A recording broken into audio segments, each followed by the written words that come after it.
Hello बच्चों, कैसे हैं आप सभी। इस कोविड-19 पैंडमिक की सिचुएशन में मैं आशा करती हूँ आप सब अपने घर पर होंगे और स्वस्थ होंगे। तो इसी सिचुएशन में जब स्कूल्स बंद हैं, ऑफिसेस सब बंद हैं, तो हमें अपनी पढ़ाई तो जारी रखनी है। इसके लिए मैं लेकर आई हूँ क्लास 10th साइंस के lesson number 1 chemical reaction and equations. तो चलो स्टार्ट करते हैं हम। तो सबसे पहले बच्चों इस वीडियो में है कि इस चैप्टर के अंदर दे रखा है what is chemical reaction. What is chemical reaction. तो क्या होता है chemical reaction? The process in which the new substance with different properties are formed is called chemical reaction. वो सारी प्रक्रियाएं जिसके अंदर एक सब्सटेंस दूसरे सब्सटेंस के अंदर बदल जाता है और उसकी प्रॉपर्टीज़ चेंज हो जाती हैं, उसे हम केमिकल रिएक्शन कहते हैं। तो एग्ज़ाम्पल है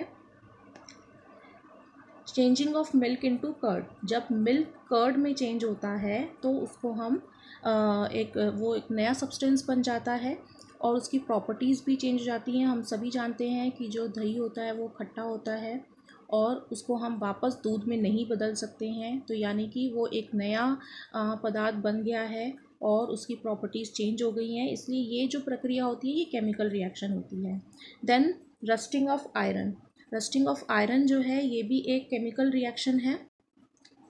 केमिकल रिएक्शन क्यों है ये? क्योंकि आयरन के ऊपर एक लेयर लग जाती है रस्ट की, ब्राउनी लेयर, और वो हटती नहीं है और उसकी प्रॉपर्टीज़ चेंज हो जाती हैं आयरन की, क्योंकि आयरन शाइनी होता है, मेटल है, शाइनी होता है और जंग लग जाने के बाद उसकी जो शाइन होती है वो ख़त्म हो जाती है। राइपनिंग ऑफ फ्रूट्स है नेक्स्ट। राइपनिंग ऑफ फ्रूट्स में भी हम जानते हैं पके हुए जो फल होते हैं उनका टेस्ट, उनका कलर अलग होता है, तो उसके अंदर भी केमिकल रिएक्शन होती है, तभी वो राइपन होते हैं। Burning of magnesium ribbon. Burning बच्चों जो भी सब कोई भी चीज़, किसी भी चीज़ को जब हम बर्न करते हैं तो वो हमेशा ही एक केमिकल रिएक्शन होती है, क्योंकि बर्निंग हमेशा एयर की उपस्थिति में होती है और बर्न होने के बाद सब्सटेंस एक नए सब्सटेंस में बदल जाता है। इसलिए हमेशा ही बर्निंग प्रोसेस केमिकल रिएक्शन होती है। यहाँ पर हम मैग्नीशियम रिबन की बात कर रहे हैं, तो इसका एग्जांपल हम आगे स्टडी भी करेंगे। मैग्नीशियम रिबन को जब भी हम एयर में बर्न करते हैं मैग्नीशियम ऑक्साइड बनता है, यानी कि एक नया सब्सटेंस बनता है। Then adding iron to copper sulphate. Copper sulphate को जब आयरन में हम डालते हैं तो कॉपर सल्फेट का जो ब्लू कलर होता है वो ब्लू से हमारा ग्रीन कलर हो जाता है, तो इसीलिए ये एक नया सब्सटेंस होता है।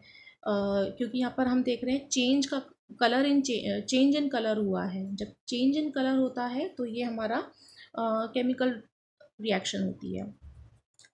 देन कैसे हमें पता चलेगा कि केमिकल रिएक्शन हुई है? तो केमिकल रिएक्शन पता लगाने के लिए हमारे पास ये कुछ पॉइंट्स होते हैं। जैसे अगर कलर के अंदर चेंज हुआ है तो उसका मतलब केमिकल रिएक्शन हुई है। चेंज इन स्टेट हुआ है तो केमिकल रिएक्शन हुई है। सॉलिड, लिक्विड, गैसेस, ये हमारी स्टेट्स होती हैं। तो सॉलिड से लिक्विड, लिक्विड से गैस अगर स्टेट चेंज हुआ है तो उसका मतलब वो एक केमिकल रिएक्शन हुई है। कुछ हमारी केमिकल रिएक्शंस यहाँ पर ऐसी भी होती हैं जिसमें फिजिकल चेंजेस होते हैं। तो फिजिकल चेंजेस भी सब में हो सकते हैं। Colour in change in colour में भी हो सकता है, चेंज इन स्टेट में भी हो सकता है। इन दोनों में फिजिकल चेंजेस भी हो सकते हैं, लेकिन केमिकल चेंजेस वहाँ पर हम देखते हैं कि जहाँ पर उनको हम ना तो वापस बदल सकते हैं, इरिवर्सिबल होते हैं हमारे, और दूसरा अगर हम देखते हैं उसकी प्रॉपर्टीज़ चेंज हो गई हैं, अगर वो एक नया सब्सटेंस बन गया, एक नया कंपाउंड बन गया है, तो हम उसको केमिकल चेंज कहते हैं। Evolution of gas. गैस का निकासित होना, जैसे कि हाइड्रोजन गैस बनी हो, कार्बन डाइऑक्साइड गैस बनी हो या कोई भी और दूसरी गैस बनी हो, तो ये हमारी इवोल्यूशन ऑफ गैस अगर होता है तो उसका केमिकल रिएक्शन होती है। चेंज इन टेम्परेचर, अगर टेम्परेचर के अंदर चेंज हुआ है तो भी ये हमारा केमिकल रिएक्शन होता है। चेंज इन टेम्परेचर मतलब कि या तो टेम्परेचर बढ़ गया है या फिर टेम्परेचर कम हो गया है रिएक्शन के बाद। देन इसके बाद आता है हमारा केमिकल इक्वेशंस।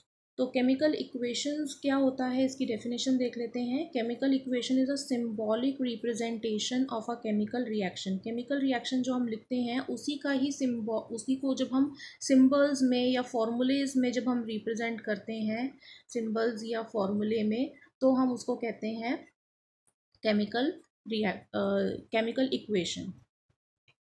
जैसे कि यहाँ पर हमारी ये केमिकल रिएक्शन मैंने लिख रखी है, magnesium plus oxygen gives magnesium oxide. अब मैग्नीशियम का सिंबल क्या होता है Mg, और ऑक्सीजन का सिंबल क्या होता है O2। तो इन दोनों से मिलकर बना हमारा मैग्नीशियम ऑक्साइड। मैग्नीशियम ऑक्साइड का फॉर्मूला होता है MgO। तो ये जो हमारी है, ये हमारी बन गई एक केमिकल इक्वेशन। अब केमिकल इक्वेशन लिखने के लिए ये तो हमने लिख लिया कि मैग्नीशियम ऑक्सीजन के साथ कंबाइन करके एक नया प्रोडक्ट बनाया, एक नई चीज़ बनाई जो कि मैग्नीशियम ऑक्साइड थी, जिसको हमने यहाँ पर लेफ्ट हैंड साइड में लिख दिया। जो चीज़ें आपस में कंबाइन हुई उसको हमने राइट हैंड साइड में लिखा।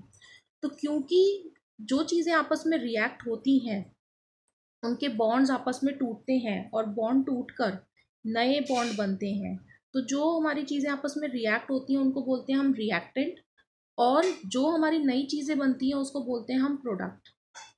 और रिएक्टेंट और प्रोडक्ट, इन दोनों के बीच में हम एरो से इसको हम सेपरेट करते हैं। तो हमेशा हमारी जो केमिकल इक्वेशन होती है उसके अंदर सिंबॉलिक रिप्रेजेंटेशन तो होती है, साथ में जो रिएक्टेंट और प्रोडक्ट्स होते हैं वो भी एक एरो के द्वारा सेपरेटेड होते हैं। तो यहाँ पर मैंने मेंशन किया है कि ये जो हमारे हैं दोनों, ये हमारे रिएक्टेंट्स हैं, और ये जो दोनों हैं ये हमारे प्रोडक्ट्स हैं। ओके, देन नेक्स्ट है हमारा balancing of equation. Now balancing of equation के अंदर सबसे पहले कि बैलेंसिंग क्या होती है इक्वेशन की, और उसके बाद इसकी ज़रूरत क्या होती है। तो बैलेंसिंग हम तब कहते हैं जब रिएक्टेंट में और प्रोडक्ट में जितने भी, जैसे ये रिएक्टेंट है हमारा और ये हमारे प्रोडक्ट्स हैं, तो रिएक्टेंट में जितने भी एटम्स हैं, यहाँ पर हमारा Fe एटम है, हाइड्रोजन एटम है, ऑक्सीजन एटम है, और हमारे यही एटम्स सेम एटम्स रहेंगे प्रोडक्ट साइड में भी। तो इनकी जो क्वांटिटी है, इनके जो नंबर ऑफ एटम्स हैं वो हमारे इक्वल होने चाहिए दोनों साइड में, राइट हैंड साइड में भी, लेफ्ट हैंड साइड में भी। जैसे ये दे रखा है, in order to balance a chemical equation the number of atoms of each element on reactant side and product side should be same. तो इसको हम बोलते हैं बैलेंसिंग। जब हमारे रिएक्टेंट साइड के number of atoms product side के number of atoms equal हो जाते हैं, सेम हो जाते हैं, तो उसको हम बैलेंसिंग कहते हैं। नाउ इसकी ज़रूरत हमें क्यों पड़ती है? To follow the law of conservation of mass. तो law of conservation of mass के बारे में हमने अपनी 9th क्लास में पढ़ा था कि मास can neither be created nor be destroyed.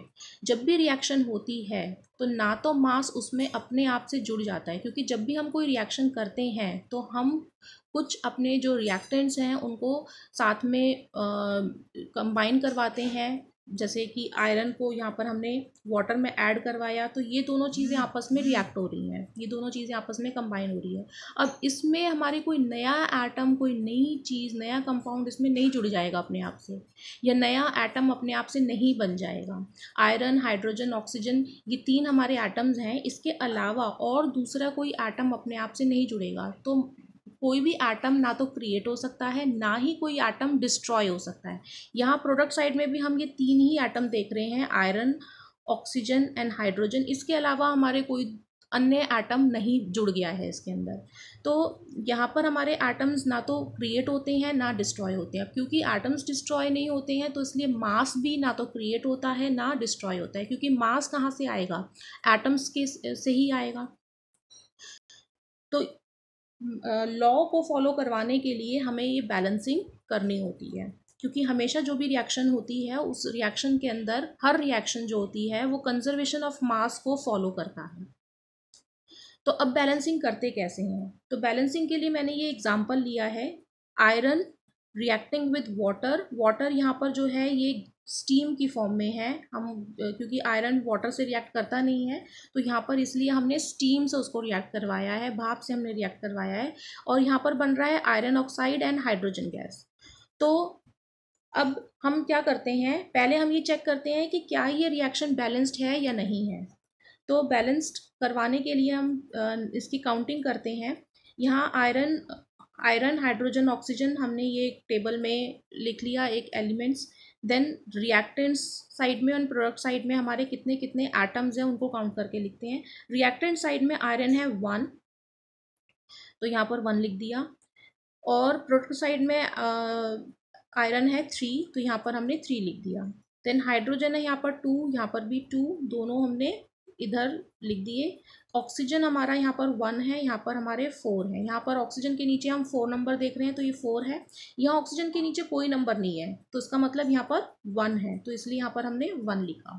तो इसका मतलब हम देख रहे हैं कि आयरन ऑक्सीजन हमारी बैलेंस्ड नहीं है और आयरन भी हमारा बैलेंस्ड नहीं है, तो इन दोनों को हमें बैलेंस करना है।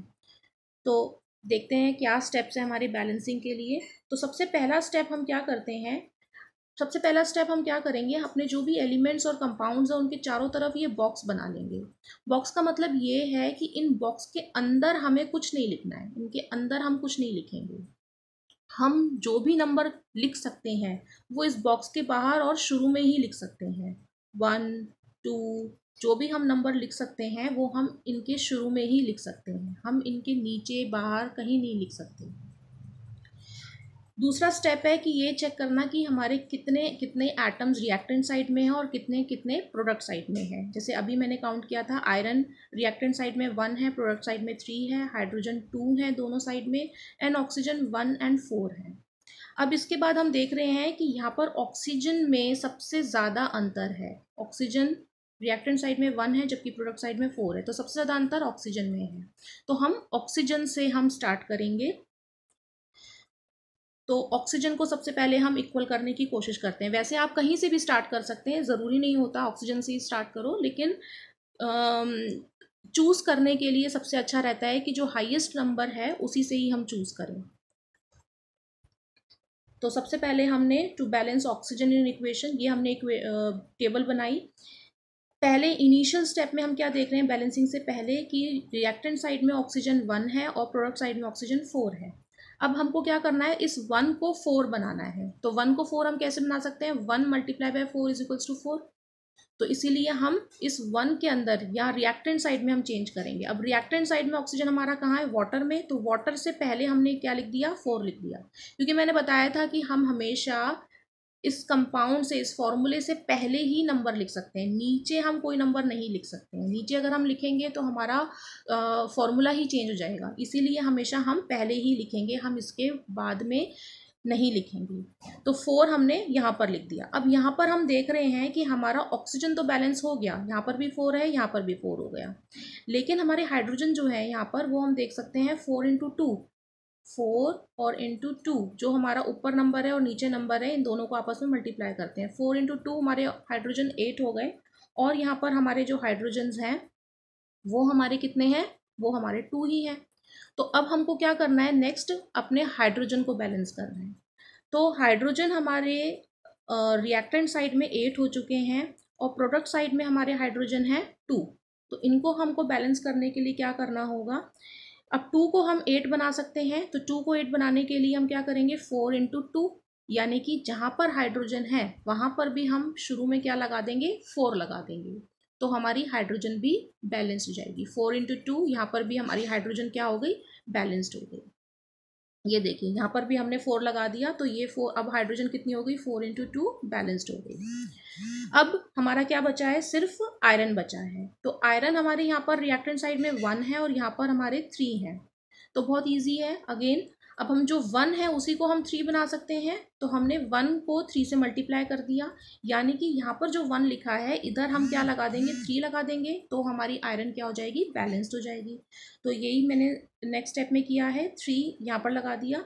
अब ये जो हमारी इक्वेशन आई, ये इक्वेशन हमारी बैलेंस्ड इक्वेशन है, लेकिन इसको चेक करने के लिए हम क्या करेंगे, वापस से एक बार काउंट करेंगे कि क्या हमारे सारे आइटम्स बैलेंस हुए या नहीं।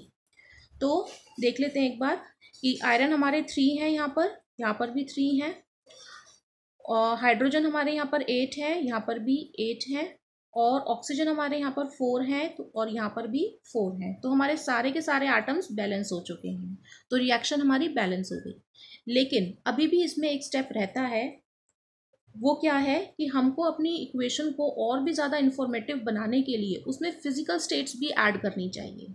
फिजिकल स्टेट्स क्या होती हैं? सॉलिड, लिक्विड, गैसेस, ये हमारी फिजिकल स्टेट्स होती हैं। तो गैसेस जी हम लिखेंगे गैसेस के लिए, और हम कभी कभी इस तरह का एरो भी बनाते हैं या देखते हैं अपनी इक्वेशन में, इसका मतलब भी गैसेस से होता है। एल लिखा होता है तो यानी कि लिक्विड, एस लिखा होता है तो यानी कि सॉलिड, और एक्वस, एक्वस का मतलब होता है सोल्यूशन। अगर कोई भी सोल्यूशन है प्रिपेयर्ड इन वाटर तो हम लिखते हैं उसके लिए एक्वस। तो ये जो हमने इक्वेशन बैलेंस की है इसी में ही हम अपनी फिजिकल स्टेट मेंशन करते हैं। आयरन हमारा सॉलिड है इसलिए एस लिखा। वाटर मैंने बताया था कि हम वाटर से आयरन की रिएक्शन नहीं करवा सकते, स्टीम से करवा सकते हैं, इसलिए यहाँ पर हमने जी लिखा है। देन आयरन ऑक्साइड हमारा सॉलिड है और हाइड्रोजन ये हमारी गैस है। तो ये हमने फिजिकल स्टेट्स मेंशन करते हुए अपनी बैलेंस्ड इक्वेशन को हमने यहाँ पर लिख दिया है। This is now a balanced equation. तो बच्चों आज की वीडियो में इतना ही। नेक्स्ट वीडियो में हम करेंगे types of chemical reactions. Thank you.